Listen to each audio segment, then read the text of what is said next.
benda bening, cahaya dapat lewat kaca dan air.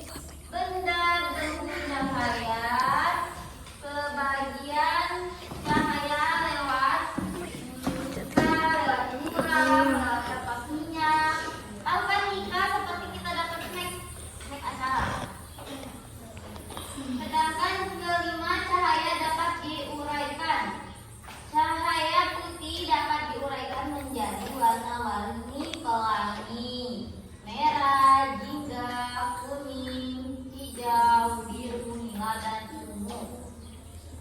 Contoh dari pembiasan cahaya putih oleh prisma menghasilkan spektrum warna. Next, selanjutnya yang keenam itu ada cahaya dapat dipantulkan dan dibiaskan sekaligus. Pada permukaan air, sebagian cahaya dipantulkan dan sebagian dibiaskan dimasukkan ke dalam air.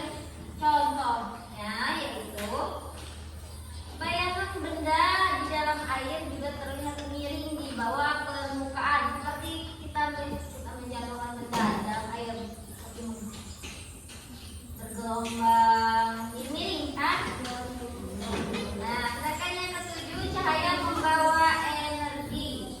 Cahaya dapat memanaskan benda atau menghasilkan listrik seperti pada panel surya. Contohnya, panas matahari terasa di kulit karena energi cahaya diubah menjadi panas.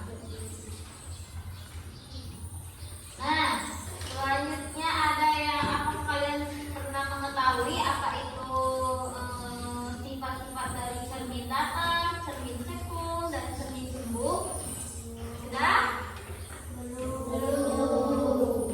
Oke, gua akan menjelaskannya lagi. Sifat cermin datar, cermin cekung, dan cermin cembung itu, nah, kalau cermin datar, apa itu pengertian dari cermin datar? Kalian tahu?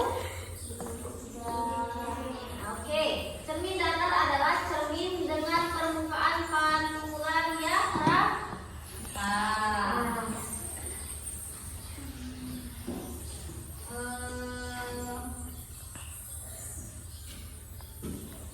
Contohnya, contoh penggunaannya itu cermin, kalian di kamar mandi kalian ada cermin? Tidak ada.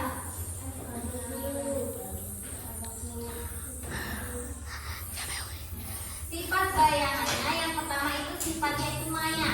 Bayangan tidak dapat ditangkap layar karena terbentuk di belakang cermin.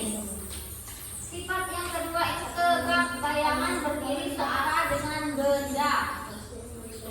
Sifat yang ketiga sama besar, ukuran bayangan sama dengan ukuran benda. Itulah contoh dari sifat-sifat, bukan contoh, sifat dari cermin datar. Selanjutnya cermin cekung. Cermin cekung memiliki permukaan pantulan melengkung ke dalam seperti bagian dalam sendok. Kalian pernah melihat bayangan kalian di sendok? Dia melengkung kan ke dalam. Nah, sifat bayangan berbeda tergantung posisi benda.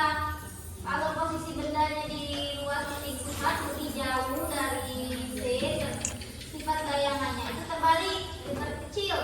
Sedangkan jenis bayangannya itu nyata, kegunaannya itu untuk reflektor lampu mobil.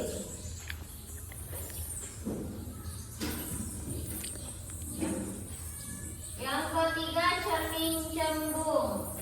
Pengertian dari cermin cembung itu memiliki permukaan pantulan melengkung keluar seperti bagian, nah itu seperti di bagian di dalam sendok itu melengkung ke dalam. Kalau di luar sendok itu melengkung ke luar. Sifatnya itu sifat maya juga. Sifat maya itu tidak dapat ditangkap layar bayangan di belakang cermin. Oke, apakah kalian sudah mengerti penjelasan ibu? Ada yang mengerti, ada yang belum?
Alika.